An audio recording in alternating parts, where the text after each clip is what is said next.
Hello friend, स्वागत है आपका अपने चैनल लास्ट क्लास में। आज की इस वीडियो में संस्कृत के 50 गेस ऑब्जेक्टिव प्रश्न बताएंगे। और ये जो 50 गेस ऑब्जेक्टिव प्रश्न है ये आपके फाइनल बोर्ड परीक्षा के लिए काफ़ी महत्वपूर्ण हैं। और आपके फाइनल बोर्ड परीक्षा में इस 50 गेस ऑब्जेक्टिव प्रश्न में से बहुत सारे प्रश्न लड़ने वाले हैं, ये हमारा गारंटी है। और इसका पीडीएफ भी हम आपको बिल्कुल फ्री में देंगे। और लास्ट में हम बताएंगे कि इसका पीडीएफ आपको कहाँ से डाउनलोड करना है। तो वीडियो को प्लीज आप लोग शुरू से लेके अंत तक जरूर देखिएगा। तो आइए शुरू करते हैं पहले नंबर प्रश्न से। तो पहला नंबर प्रश्न है कि पाटलिपुत्र किस प्रांत की राजधानी है। ए ऑप्शन है उड़ीसा की, बी ऑप्शन है बिहार की, सी ऑप्शन है उत्तर प्रदेश की, डी ऑप्शन है मध्य प्रदेश की। तो यहाँ पे आपको बताना है कि पाटलिपुत्र किस प्रांत की राजधानी है।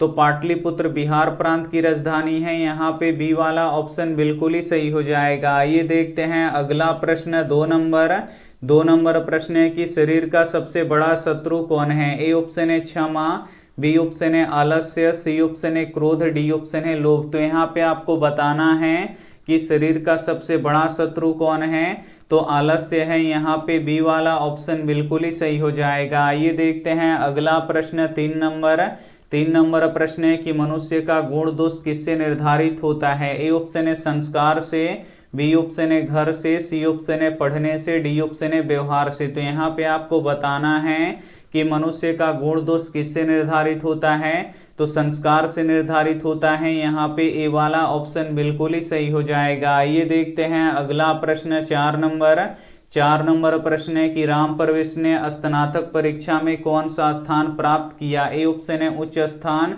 बी ऑप्शन है निम्न स्थान, सी ऑप्शन है प्रथम स्थान, डी ऑप्शन है द्वितीय स्थान। तो यहाँ पे आपको बताना है कि राम परवेश ने स्नातक परीक्षा में कौन सा स्थान प्राप्त किया। तो प्रथम स्थान प्राप्त किया। यहाँ पे सी वाला ऑप्शन बिल्कुल ही सही हो जाएगा। ये देखते हैं अगला प्रश्न, पांच नंबर प्रश्न है कि बिहार प्रांत का दुर्गम में प्राय गांव कौन सा है। ए ऑप्शन है जीवराखंड टोला, बी ऑप्शन है बसावन टोला, सी ऑप्शन है भीखन टोला, डी ऑप्शन है हरिजन टोला। तो यहाँ पे आपको बताना है कि बिहार प्रांत का दुर्गम में प्राय गांव कौन सा है। तो भीखन टोला है, इसे आपको याद रखना है। यहाँ पे सी वाला ऑप्शन बिल्कुल ही सही हो जाएगा। ये देखते हैं अगला प्रश्न, छह नंबर प्रश्न है कि मेगास्थनीज किसके समय में पटना आया था। ए ऑप्शन है अशोक के समय में, बी ऑप्शन है मुगल के समय में, सी ऑप्शन है चंद्रगुप्त मौर्य के समय में, डी ऑप्शन है अंग्रेजों के समय में। तो यहाँ पे आपको बताना है कि मेगास्थनीज किसके समय में पटना आया था। तो चंद्रगुप्त मौर्य के समय में पटना आया था। यहाँ पे सी वाला ऑप्शन बिल्कुल ही सही हो जाएगा। ये देखते हैं अगला प्रश्न, सात नंबर प्रश्न है कि जीवन का श्रेष्ठ लक्ष्य क्या होनी चाहिए। ए ऑप्शन है शांति का, बी ऑप्शन है विश्व कल्याण का, सी ऑप्शन है सद्भावना का, डी ऑप्शन है ये सभी। तो यहाँ पे आपको बताना है कि जीवन का श्रेष्ठ लक्ष्य क्या होना चाहिए। तो शांति का होना चाहिए, विश्व कल्याण का होना चाहिए, सद्भावना का होना चाहिए, यानी इनमें से सभी का होना चाहिए। तो यहाँ पे डी वाला ऑप्शन बिल्कुल ही सही हो जाएगा। ये देखते हैं अगला प्रश्न, आठ नंबर प्रश्न है कि गांधी सेतु किस राज्य में स्थित है। ए ऑप्शन है आरा में, बी ऑप्शन है सासाराम में, सी ऑप्शन है पहाड़पुर में, डी ऑप्शन है पाटलिपुत्र में। तो यहाँ पे आपको बताना है कि गांधी सेतु किस राज्य में स्थित है। तो ये पाटलिपुत्र में स्थित है, इसे आपको याद रखना है। यहाँ पे सी वाला ऑप्शन बिल्कुल ही सही हो जाएगा। ये देखते हैं अगला प्रश्न, नौ नंबर प्रश्न है कि किस पुरुष को मृत्यु आने की जानकारी मिल जाती है। ए ऑप्शन है साधक को, बी ऑप्शन है असाधक को, सी ऑप्शन है मूर्ख को, डी ऑप्शन है राजा को। तो यहाँ पे आपको बताना है कि किस पुरुष को मृत्यु आने की जानकारी मिल जाती है। तो साधक जो पुरुष होते हैं उनको मृत्यु आने की जानकारी मिल जाती है। यहाँ पे ए वाला ऑप्शन बिल्कुल ही सही हो जाएगा। ये देखते हैं अगला प्रश्न, 10 नंबर प्रश्न है कि किस देवता का नाम पुरंदर भी है। ए ऑप्शन है शिव जी का, बी ऑप्शन है इंद्र का, सी ऑप्शन है महावीर का, डी ऑप्शन है सरस्वती का। तो यहाँ पे आपको बताना है कि किस देवता का नाम पुरंदर भी है। तो इंद्र देवता का नाम पुरंदर भी है, इसे आपको याद रखना है। यहाँ पे बी वाला ऑप्शन बिल्कुल ही सही हो जाएगा। ये देखते हैं अगला प्रश्न, 11 नंबर प्रश्न है कि आलस कथा के रचनाकार कौन है। ए ऑप्शन है विद्यापति, बी ऑप्शन है सूरजदास, सी ऑप्शन है कालिदास, डी ऑप्शन है तुलसीदास। तो यहाँ पे आपको बताना है कि आलस कथा के रचनाकार कौन हैं, तो विद्यापति हैं। यहाँ पे ए वाला ऑप्शन बिल्कुल ही सही हो जाएगा। आइए देखते हैं अगला प्रश्न 12 नंबर प्रश्न है कि अपना नाम रूप छोड़कर नदियां कहाँ मिल जाती हैं। ए ऑप्शन है पृथ्वी में, बी ऑप्शन है समुद्र में, सी ऑप्शन है आकाश में, डी ऑप्शन है दूसरी नदी में। तो यहाँ पे आपको बताना है कि अपना नाम रूप छोड़कर नदियां कहाँ मिल जाती हैं, तो नदियां समुद्र में मिल जाती हैं। यहाँ पे बी वाला ऑप्शन बिल्कुल ही सही हो जाएगा। ये देखते हैं अगला प्रश्न 13 नंबर प्रश्न है कि भिखनटोला गांव के लोग कैसे थे। ए ऑप्शन है धन विहीन, बी ऑप्शन है शिक्षा विहीन, सी ऑप्शन है कठिनाई से जीवन व्यतीत करने वाले, डी ऑप्शन है इनमें से सभी। तो यहाँ पे आपको बताना है कि भिखनटोला गांव के लोग कैसे थे, तो धन विहीन थे, शिक्षा विहीन थे, कठिनाई से जीवन व्यतीत करने वाले थे, यानी इनमें से सभी थे। तो यहाँ पे डी वाला ऑप्शन बिल्कुल ही सही हो जाएगा। आइए देखते हैं अगला प्रश्न 14 नंबर प्रश्न है कि संसार में बच्चों का सच्चा रक्षक कौन है। ए ऑप्शन है माता, बी ऑप्शन है पिता, सी ऑप्शन है भाई, डी ऑप्शन है बहन। तो यहाँ पे आपको बताना है कि संसार में बच्चों का सच्चा रक्षक कौन है, तो माता होती हैं, इसे आपको याद रखना है। यहाँ पे ए वाला ऑप्शन बिल्कुल ही सही हो जाएगा। आइए देखते हैं अगला प्रश्न 15 नंबर प्रश्न है कि सत्यकामो किस पात्र से ढका हुआ है। ए ऑप्शन है हिरण्मय पात्र से, बी ऑप्शन है मृण्मय पात्र से, सी ऑप्शन है रजतमय पात्र से, डी ऑप्शन है ताम्रमय पात्र से। तो यहाँ पे आपको बताना है कि सत्यकामो किस पात्र से ढका हुआ है, तो सत्यकामो हिरण्मय पात्र से ढका हुआ है, इसे आपको याद रखना है। यहाँ पे ए वाला ऑप्शन बिल्कुल ही सही हो जाएगा। आइए देखते हैं अगला प्रश्न 16 नंबर प्रश्न है कि पाटलिपुत्र वैभव में किस शहर का वर्णन है। ए ऑप्शन है आरा का, बी ऑप्शन है पाटलिपुत्र का, सी ऑप्शन है बोधगया का, डी ऑप्शन है राजगिरी का। तो यहाँ पे आपको बताना है कि पाटलिपुत्र वैभव में किस शहर का वर्णन है, तो पाटलिपुत्र शहर का वर्णन है, इसे आपको याद रखना है। यहाँ पे बी वाला ऑप्शन बिल्कुल ही सही हो जाएगा। आइए देखते हैं अगला प्रश्न 17 नंबर प्रश्न है कि यज्ञवल्क्य ने आत्म तत्व की शिक्षा किसको दी थी। ए ऑप्शन है मैत्रेयी को, बी ऑप्शन है गर्गी को, सी ऑप्शन है सुलभा को, डी ऑप्शन है राजकुमारी को। तो यहाँ पे आपको बताना है कि यज्ञवल्क्य ने आत्म तत्व की शिक्षा किसको दी, तो अपनी पत्नी मैत्रेयी को दी, इसे आपको याद रखना है। यहाँ पे ए वाला ऑप्शन बिल्कुल ही सही हो जाएगा। आइए देखते हैं अगला प्रश्न 18 नंबर प्रश्न है कि किस देश में देवता बार बार जन्म लेना चाहते हैं। ए ऑप्शन है भारत में, बी ऑप्शन है पाकिस्तान में, सी ऑप्शन है नेपाल में, डी ऑप्शन है यूनान में। तो यहाँ पे आपको बताना है कि किस देश में देवता बार बार जन्म लेना चाहते हैं, तो भारत देश में देवता बार बार जन्म लेना चाहते हैं। यहाँ पे ए वाला ऑप्शन बिल्कुल ही सही हो जाएगा। आइए देखते हैं अगला प्रश्न 19 नंबर प्रश्न है कि देवता लोग क्या गाते हैं। ए ऑप्शन है संगीत,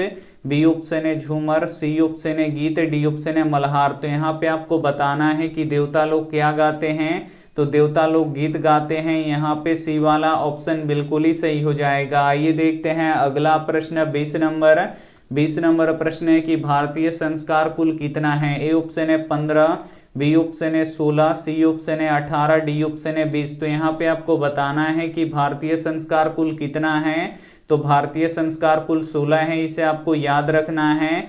यहाँ पे बी वाला ऑप्शन बिल्कुल ही सही हो जाएगा। ये देखते हैं अगला प्रश्न है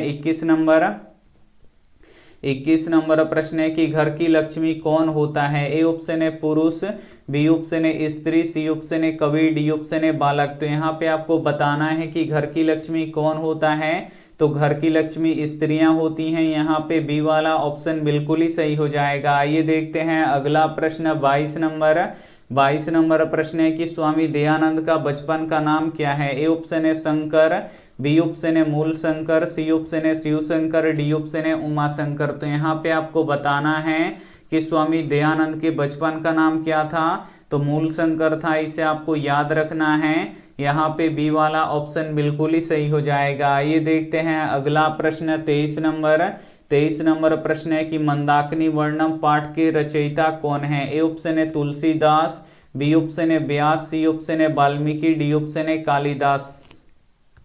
यहाँ पे आपको बताना है कि मंदाकिनी वर्णम पाठ के रचयिता कौन है, तो वाल्मीकि जी हैं। यहाँ पे सी वाला ऑप्शन बिल्कुल ही सही हो जाएगा। आइए देखते हैं अगला प्रश्न 24 नंबर प्रश्न है कि वीरेश्वर कौन था। ए ऑप्शन है मिथिला का राजा, बी ऑप्शन है मिथिला के मंत्री, सी ऑप्शन है मिथिला का राजकुमार, डी ऑप्शन है मिथिला का सेनापति। तो यहाँ पे आपको बताना है कि वीरेश्वर कौन था। तो वीरेश्वर मिथिला का मंत्री था, इसे आपको याद रखना है। यहाँ पे बी वाला ऑप्शन बिल्कुल ही सही हो जाएगा। ये देखते हैं अगला प्रश्न 25 नंबर प्रश्न है कि प्राचीन संस्कृति की पहचान किससे होती है। ए ऑप्शन है धर्मों से, बी ऑप्शन है संस्कारों से, सी ऑप्शन है कर्मों से, डी ऑप्शन है सम्मानों से। तो यहाँ पे आपको बताना है कि प्राचीन संस्कृति की पहचान किससे होती है, तो संस्कारों से होती है। यहाँ पे बी वाला ऑप्शन बिल्कुल ही सही हो जाएगा। ये देखते हैं अगला प्रश्न 26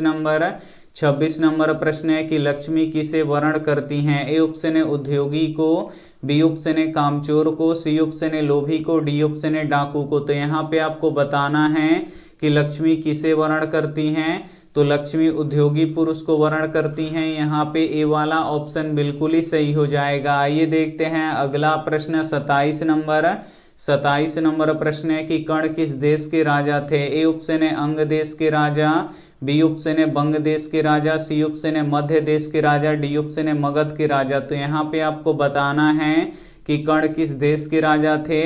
तो जो कर्ण थे ये अंग देश के राजा थे, इसे आपको याद रखना है। यहाँ पे ए वाला ऑप्शन बिल्कुल ही सही हो जाएगा। ये देखते हैं अगला प्रश्न 28 नंबर प्रश्न है कि बाघ कहाँ बैठा था। ए ऑप्शन है नदी के किनारे, बी ऑप्शन है जंगल में, सी ऑप्शन है तालाब के किनारे, डी ऑप्शन है धान के खेत में। तो यहाँ पे आपको बताना है कि बाघ कहाँ बैठा था। तो जो बाघ था ये तालाब के किनारे बैठा था। तो यहाँ पे सी वाला ऑप्शन बिल्कुल ही सही हो जाएगा। ये देखते हैं अगला प्रश्न 29 नंबर प्रश्न है कि मनुष्यों में कर्तव्य और अकर्तव्य का बोध कौन कराता है। ए ऑप्शन है शास्त्र, बी ऑप्शन है विवेक, सी ऑप्शन है ज्ञान, डी ऑप्शन है धन। तो यहाँ पे आपको बताना है कि मनुष्यों में कर्तव्य और अकर्तव्य का बोध कौन कराता है, तो शास्त्र कराता है। यहाँ पे ए वाला ऑप्शन बिल्कुल ही सही हो जाएगा। ये देखते हैं अगला प्रश्न 30 नंबर प्रश्न है कि सूर्यपुत्र कौन था। ए ऑप्शन है भीम, बी ऑप्शन है अर्जुन, सी ऑप्शन है कर्ण, डी ऑप्शन है राम। तो यहाँ पे आपको बताना है कि सूर्यपुत्र कौन था, तो सूर्यपुत्र कर्ण था, इसे आपको याद रखना है। यहाँ पे सी वाला ऑप्शन बिल्कुल ही सही हो जाएगा। ये देखते हैं अगला प्रश्न 31 नंबर प्रश्न है कि स्वामी दयानंद का जन्म किस ग्राम में हुआ था। ए ऑप्शन है झंकारा, बी ऑप्शन है टंकारा, सी ऑप्शन है लंकारा, डी ऑप्शन है अंकारा। तो यहाँ पे आपको बताना है कि स्वामी दयानंद का जन्म किस ग्राम में हुआ था, तो टंकारा नामक ग्राम में हुआ था, इसे आपको याद रखना है। यहाँ पे बी वाला ऑप्शन बिल्कुल ही सही हो जाएगा। ये देखते हैं अगला प्रश्न 32 नंबर प्रश्न है कि क्षमा किसकी हत्या करता है। ए ऑप्शन है धर्म का, बी ऑप्शन है अर्थ का, सी ऑप्शन है काम का, डी ऑप्शन है क्रोध का। तो यहाँ पे आपको बताना है कि क्षमा किसकी हत्या करता है, तो क्षमा क्रोध का हत्या करता है। यहाँ पे डी वाला ऑप्शन बिल्कुल ही सही हो जाएगा। ये देखते हैं अगला प्रश्न 33 नंबर प्रश्न है कि कौन ऐसा धन है जिससे संतुष्टि मिलती है। ए ऑप्शन है धर्म से, बी ऑप्शन है अर्थ से, सी ऑप्शन है विद्या से, डी ऑप्शन है क्रोध से। तो यहाँ पे आपको बताना है कि कौन ऐसा धन है जिससे संतुष्टि मिलती है, तो विद्या एक ऐसा धन है जिससे संतुष्टि मिलती है। यहाँ पे सी वाला ऑप्शन बिल्कुल ही सही हो जाएगा। ये देखते हैं अगला प्रश्न 34 नंबर प्रश्न है कि किसकी महिमा सर्वत्र गाई जाती है। ए ऑप्शन है देव की, बी ऑप्शन है भारत की, सी ऑप्शन है विश्व की, डी ऑप्शन है पाटलिपुत्र की। तो यहाँ पे आपको बताना है कि किसकी महिमा सर्वत्र गाई जाती है, तो भारत देश की महिमा सर्वत्र गाई जाती है, यानी सभी जगहों पर गाई जाती है। यहाँ पे बी वाला ऑप्शन बिल्कुल ही सही हो जाएगा। ये देखते हैं अगला प्रश्न 35 नंबर प्रश्न है कि हमारी भारतीय धारा कैसी है। ए ऑप्शन है हरी भरी, बी ऑप्शन है ऊंची, सी ऑप्शन है नीची, डी ऑप्शन है विशाल। तो यहाँ पे आपको बताना है कि हमारी भारतीय धारा कैसी है, तो हमारी भारतीय धारा विशाल है, इसे आपको याद रखना है।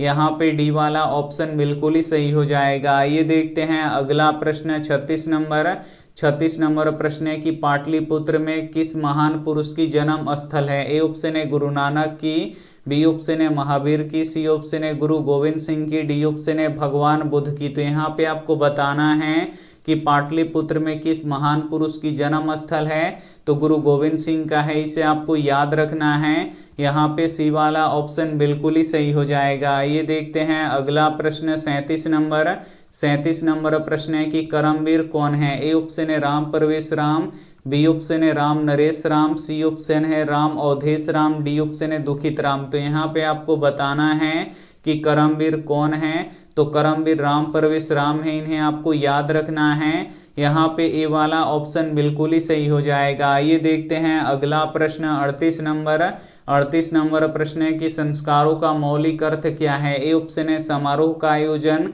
बी ऑप्शन है लोगों को सम्मिलित करना, सी ऑप्शन है दोष दूर होते हैं तथा गुणों का निर्माण होता है, डी ऑप्शन है दान धर्म होता है। तो यहाँ पे आपको बताना है कि संस्कारों का मौलिक अर्थ क्या होता है, तो दूर जो दोष होते हैं ये दूर होते हैं तथा गुणों का निर्माण होता है। तो यहाँ पे सी वाला ऑप्शन बिल्कुल ही सही हो जाएगा। ये देखते हैं अगला प्रश्न 39 नंबर प्रश्न है कि आलसशाला में आग लगने पर कितने लोग नहीं भागे। ए ऑप्शन है 3, बी ऑप्शन है 5, सी ऑप्शन है 4, डी ऑप्शन है 6। तो यहाँ पे आपको बताना है कि आलसशाला में आग लगने पर कितने लोग नहीं भागे, तो 4 लोग नहीं भागे। यहाँ पे सी वाला ऑप्शन बिल्कुल ही सही हो जाएगा। ये देखते हैं अगला प्रश्न 40 नंबर प्रश्न है कि वर्तमान काल में संस्कृत की लेखिका कौन है। ए ऑप्शन है गंगा देवी, बी ऑप्शन है सुलभा, सी ऑप्शन है मिथिलेश कुमारी, डी ऑप्शन है विजया। तो यहाँ पे आपको बताना है कि वर्तमान काल में संस्कृत की लेखिका कौन है, तो मिथिलेश कुमारी हैं। यहाँ पे सी वाला ऑप्शन बिल्कुल ही सही हो जाएगा। ये देखते हैं अगला प्रश्न 41 नंबर प्रश्न है कि प्राचीन काल में शिष्यों को क्या कहा जाता है। ए ऑप्शन है छात्र, बी ऑप्शन है ब्रह्मचारी, सी ऑप्शन है धनुधारी, डी ऑप्शन है अंतेवासी। तो यहाँ पे आपको बताना है कि प्राचीन काल में शिष्यों को क्या कहा जाता था, तो ब्रह्मचारी कहा जाता था। यहाँ पे बी वाला ऑप्शन बिल्कुल ही सही हो जाएगा। ये देखते हैं अगला प्रश्न 42 नंबर प्रश्न है कि स्वामी दयानंद का जन्म कब हुआ था। ए ऑप्शन है 1820 में, बी ऑप्शन है 1824 में, सी ऑप्शन है 1816 में, डी ऑप्शन है 1828 में। तो यहाँ पे आपको बताना है कि स्वामी दयानंद का जन्म कब हुआ था, तो 1824 में हुआ था। यहाँ पे बी वाला ऑप्शन बिल्कुल ही सही हो जाएगा। ये देखते हैं अगला प्रश्न 43 नंबर प्रश्न है कि बाघ के हाथ में क्या था। ए ऑप्शन है सोने के कंगन, बी ऑप्शन है तलवार, सी ऑप्शन है मृतक का सिर, डी ऑप्शन है खाना। तो यहाँ पे आपको बताना है कि बाघ के हाथ में क्या था, तो बाघ के हाथ में सोने का कंगन था। यहाँ पे ए वाला ऑप्शन बिल्कुल ही सही हो जाएगा। ये देखते हैं अगला प्रश्न 44 नंबर प्रश्न है कि ब्राह्मण के वेश में कर्ण के पास कौन जाता है। ए ऑप्शन है अर्जुन, बी ऑप्शन है कृष्ण, सी ऑप्शन है इंद्र, डी ऑप्शन है कुबेर। तो यहाँ पे आपको बताना है कि ब्राह्मण के वेश में कर्ण के पास कौन जाता है, तो भगवान इंद्र जाते हैं। यहाँ पे सी वाला ऑप्शन बिल्कुल ही सही हो जाएगा। ये देखते हैं अगला प्रश्न 45 नंबर प्रश्न है कि शत्रु राज्य क्या बढ़ा रहे हैं। ए ऑप्शन है मित्रता, बी ऑप्शन है शांति, सी ऑप्शन है अशांति और कलह, डी ऑप्शन है इनमें से कोई नहीं। तो यहाँ पे आपको बताना है कि शत्रु राज्य क्या बढ़ा रहे हैं, तो शत्रु राज्य अशांति और कलह बढ़ा रहे हैं, इसे आपको याद रखना है। यहाँ पे सी वाला ऑप्शन बिल्कुल ही सही हो जाएगा। ये देखते हैं अगला प्रश्न 46 नंबर प्रश्न है कि अणु से भी सूक्ष्म कौन है। ए ऑप्शन है दानव, बी ऑप्शन है मानव, सी ऑप्शन है पशु, डी ऑप्शन है आत्मा। तो यहाँ पे आपको बताना है कि अणु से भी सूक्ष्म कौन है, तो अणु से भी सूक्ष्म आत्मा है, इसे आपको याद रखना है। यहाँ पे डी वाला ऑप्शन बिल्कुल ही सही हो जाएगा। ये देखते हैं अगला प्रश्न 47 नंबर प्रश्न है कि महान से भी महान क्या है। ए ऑप्शन है आत्मा, बी ऑप्शन है देवता, सी ऑप्शन है ऋषि, डी ऑप्शन है दानव। तो यहाँ पे आपको बताना है कि महान से भी महान क्या है, तो महान से भी महान आत्मा है। यहाँ पे ए वाला ऑप्शन बिल्कुल ही सही हो जाएगा। ये देखते हैं अगला प्रश्न 48 48 नंबर प्रश्न है कि मंदाकिनी नदी में कौन स्नान कर रहे हैं। ए ऑप्शन है भील, बी ऑप्शन है कोल, सी ऑप्शन है मुनि, डी ऑप्शन है वंचर। तो यहाँ पे आपको बताना है कि मंदाकिनी नदी में कौन स्नान कर रहे हैं,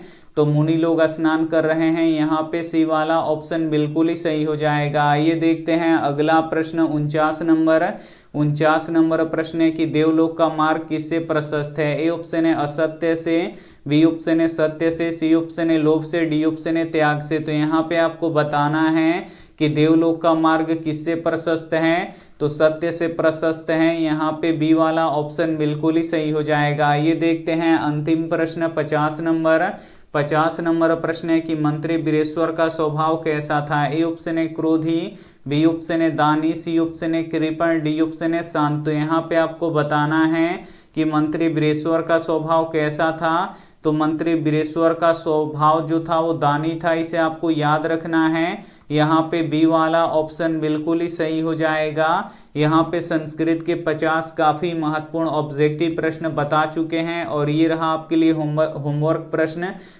प्रश्न है कि यज्ञवल्क्य की पत्नी का नाम क्या था। ए ऑप्शन है मैत्रेयी, बी ऑप्शन है सुलभा, सी ऑप्शन है देवकुमारिका, डी ऑप्शन है सुमन। तो इसमें से जो भी ऑप्शन आपको सही लगे वो आप हमें कमेंट करके जरूर बताइएगा। अब हम इसका बताएंगे कि आप लोग पीडीएफ कहाँ से डाउनलोड कर सकते हैं। तो सबसे पहले जो आपका फ़ोन में होता है, सभी के फ़ोन में होता है क्रोम, तो उस क्रोम को आपको ओपन कर लेना है, क्रोम को खोल लेना है। अब इसके सर्च बॉक्स में आपको लिखना है आस्क क्लास, तो हम यहाँ पे लिख देते हैं ASK और फिर CLASS। यहाँ पे हम आस्क क्लास लिख के सर्च कर देंगे। तो जैसे ही सर्च करेंगे यहाँ पे देखिए लिखा हुआ आ गया आस्क क्लास। तो इसी पे आपको क्या करना है, क्लिक कर देना है। और जैसे ही क्लिक कीजिएगा आप हमारे ऑफिशियल वेबसाइट पे आ जाइएगा और यहाँ से आप लोग ऑनलाइन टेस्ट दे सकते हैं। तो इस पे आपको क्लिक करना है और जैसे ही क्लिक कीजिएगा यहाँ पे देखिए गणित का टेस्ट चल रहा है, तो यहाँ पे आप लोग टेस्ट दे लीजिएगा। यहाँ पे देखिए आप लोग को नीचे जाना है और नीचे जाइएगा तो यहाँ पे देखिए लिख रहा है स्टार्ट। इस स्टार्ट बटन पे आपको क्लिक करना है और यहाँ पे नाम लिखना है। तो हम यहाँ पे नाम लिख देते हैं, यहाँ पे नाम लिख देते हैं RAM राम और यहाँ पे नेक्स्ट करेंगे। तो यहाँ से देखिए क्वेश्चन स्टार्ट हो गया। इसमें 10 ऑब्जेक्टिव प्रश्न हैं और इसको सही करना है। तो आप लोग टेस्ट जरूर दीजिएगा। और उसके बाद यहाँ से देखिए ये डाउनलोड PDF पे आप लोग क्लिक कीजिएगा तो यहाँ से PDF डाउनलोड होगा। यहाँ पे देखिए शाम में जो पढ़ाए थे यहाँ पे 8 बजे 100 हिंदी के 100 गेस प्रश्न, तो उसका PDF दे चुके हैं। और इसका भी PDF जैसे ही ये क्लास खत्म होता है तो 2 मिनट के अंदर में हम इसका PDF डाल देंगे वहाँ पे। तो आप लोग डाउनलोड कर लीजिएगा और यहाँ से आप लोग क्वेश्चन बैंक पढ़ सकते हैं। ये सभी क्वेश्चन बैंक है सभी विषयों का। और यहाँ से आप लोग ऑब्जेक्टिव प्रश्न पढ़ सकते हैं और यहाँ से आप लोग न्यूज़ देख सकते हैं। यहाँ से जो लेटेस्ट अपडेट है यहाँ से आप लोग न्यूज़ देख सकते हैं। और यहाँ से देखिए आप लोग बोर्ड एग्जाम में कॉपी कैसे लिखें और ये 10 पॉइंट आप लोग जान लीजिएगा तो एक भी नंबर नहीं कटेगा। ये टिप्स है तो यहाँ से आप लोग पढ़ सकते हैं। और बोर्ड एग्जाम में क्वेश्चन कहाँ से आता है वो सब अगर आपको पढ़ना है तो यहाँ से आप लोग पढ़ सकते हैं। इसको लिखे हैं तो आप लोग जरूर पढ़िएगा। Thank you for watching. मिलते हैं अगली वीडियो में, तब तक अपना ध्यान रखिए, मन लगा के पढ़ाई कीजिए। Take care and bye.